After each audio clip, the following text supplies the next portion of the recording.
18h, bonsoir et merci d'avoir choisi TV Vendée. Au sommaire de ce journal du mardi 21 mai, nous reviendrons sur les Floralies internationales qui se déroulent actuellement au domaine de la Chabotterie. Si la météo n'est clairement pas favorable, la magie des fleurs fait toujours son grand effet, nous le verrons. Direction ensuite le Macumba, une boîte de nuit à La Roche-sur-Yon. L'établissement est devenu le temps d'une après-midi une boîte de jour pour les résidents des EHPAD du CHD et c'est pas triste, vous le verrez. Des spots et de l'ambiance. Il y en avait aussi à l'Historial de la Vendée samedi soir.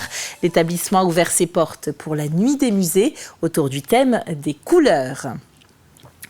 Le 16 mai, La Roche-sur-Yon Agglomération a accueilli la 9e édition du forum Bien vieillir à domicile. L'occasion idéale pour le territoire d'annoncer sa nomination au label Amis des aînés en récompense de son engagement auprès des seniors.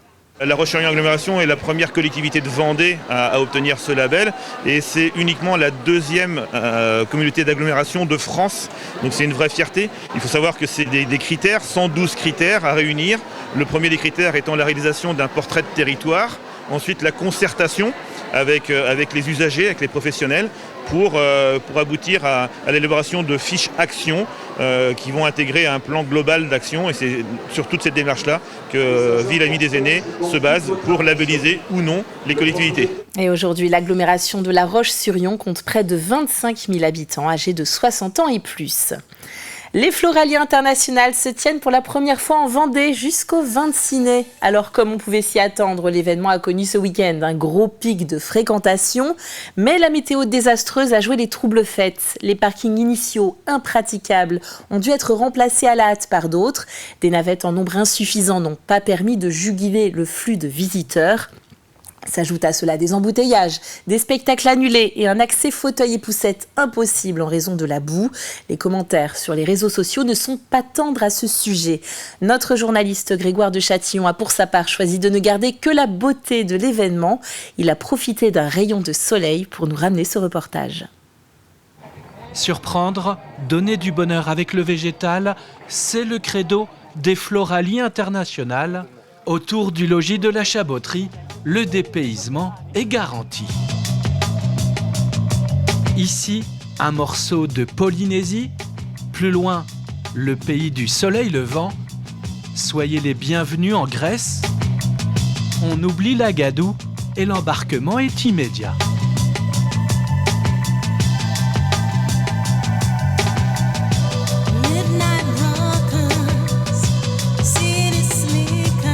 C'est une grande fierté de pouvoir participer et de proposer un petit peu le travail qu'on a au quotidien.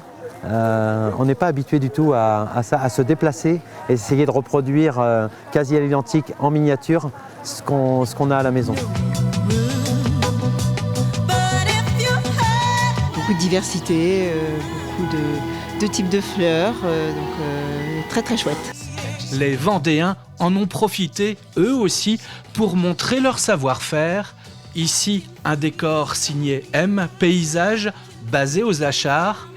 Là, une ambiance vague à l'âme, réalisée par la Cagève située à La Roche-sur-Yon.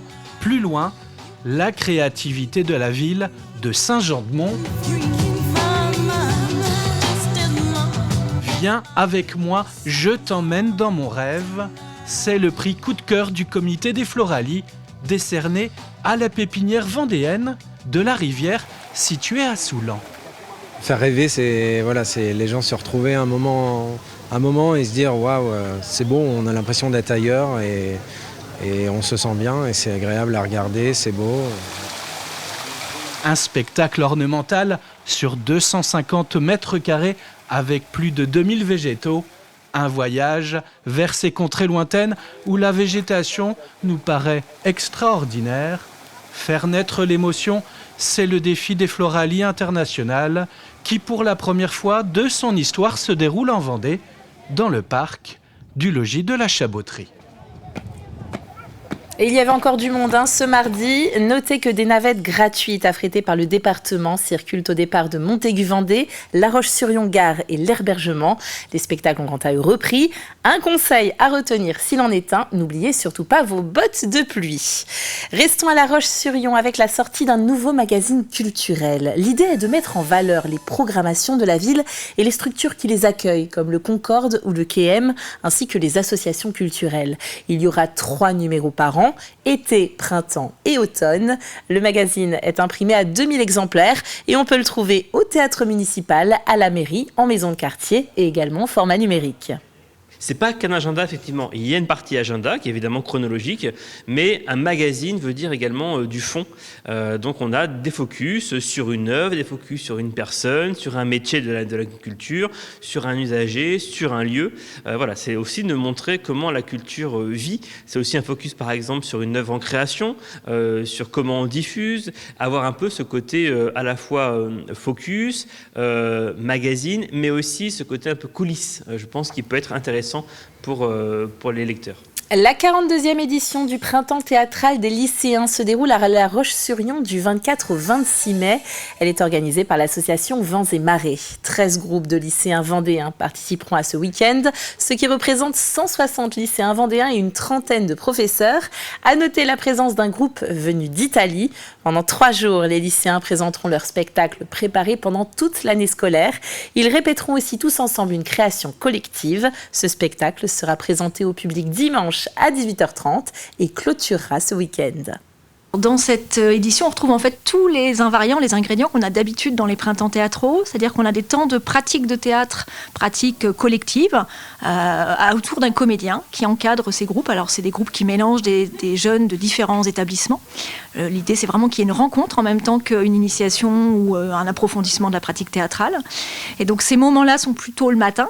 Et puis l'après-midi, il y a des représentations de ce qu'ils ont préparé dans l'année. Donc ils attendent avec impatience ce moment-là, puisqu'ils présentent leurs travaux sur une scène qui est quand même une scène un peu magique, qui est le théâtre à l'italienne de La Roche-sur-Yon. Allez, on passe à un autre registre pour les plus anciens. Chaque année, les animateurs des EHPAD multisites du CHD, qui englobent La Roche-sur-Yon, Luçon et Montaigu, organisent un temps fort pour les résidents. Et cette année, ils ont décidé d'aller en boîte. Direction le Macumba à La Roche-sur-Yon. Le temps d'une après-midi, tous ont retrouvé leurs 20 ans. Le reportage endiablé d'Alix Lanos. Il est à peine 15h et déjà sur le parquet du Macumba, la fête bat son plein. L'établissement a en effet exceptionnellement ouvert ses portes un mardi après-midi à un public pas comme les autres. Moyenne d'âge, 80 ans environ. Tu es contente d'être là? Ah oui. Est-ce que tu étais déjà venue en discothèque? Ah oui. On les voit heureux, satisfaits. Monsieur François, il chante, il danse. C'est que du bonheur pour eux. Voilà. Ça va très bien, t'es impeccable. On t'amuse, c'est très bien, très bien. Derrière les platines, Eva enchaîne les tubes. Quand le CHD qui gère 8 EHPAD à Luçon, Montaigu et La Roche-sur-Yon a demandé au Macumba d'ouvrir ses portes à ses résidents, Eva et Freddy n'ont pas hésité une seule seconde. C'est extraordinaire, c'est absolument magique parce que, comme on le dit depuis le début de l'après-midi, il n'y a pas d'âge pour faire la fête et là c'est l'illustration exacte de ce qu'on dit habituellement. Les animatrices des EHPAD présents aujourd'hui ne s'étaient pas trompées, même si au départ, le projet pouvait en dérouter plus d'un.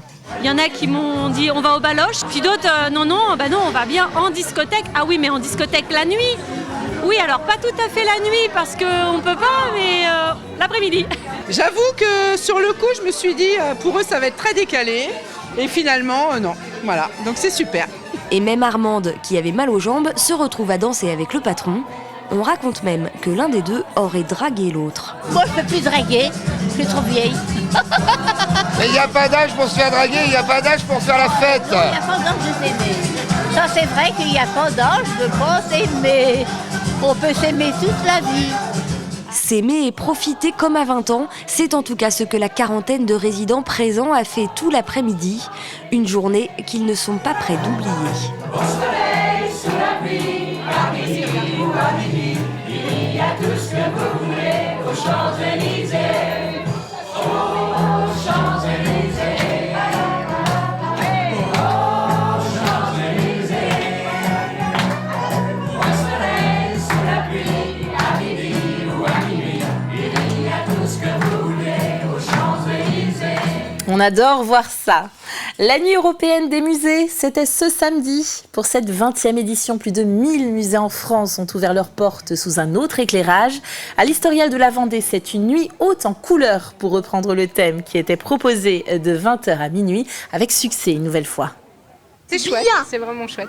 Trop bien. Trop bien. Ça a l'air d'être sympa, il y a les couleurs, tout ça. C'est sympa à découvrir avec les enfants, tout ça, c'est bien. Ici, on est venu pour nos cousins et aussi pour voir les spectacles.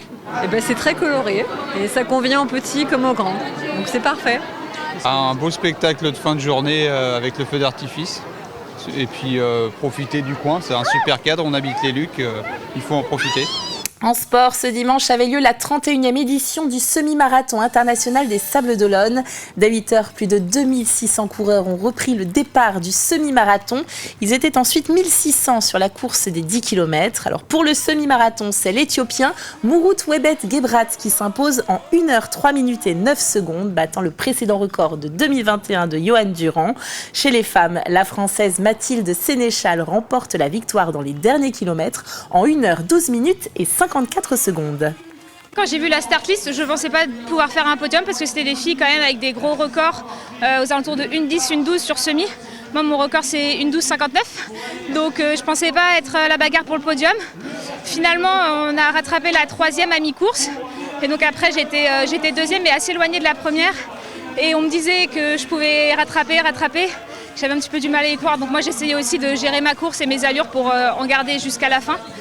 Et dans la dernière petite côte, j'ai un peu accéléré. Je voyais que ça devenait compliqué. Donc j'en ai profité pour mettre mon accélération ici, puis essayer de la tenir les 700 derniers mètres. Et ma foi, ça a tenu, donc tant mieux. Et c'est là-dessus qu'on referme ce journal. Retour de l'actualité demain de 7h à 9h dans votre matinale. Belle soirée sur TV Vendée.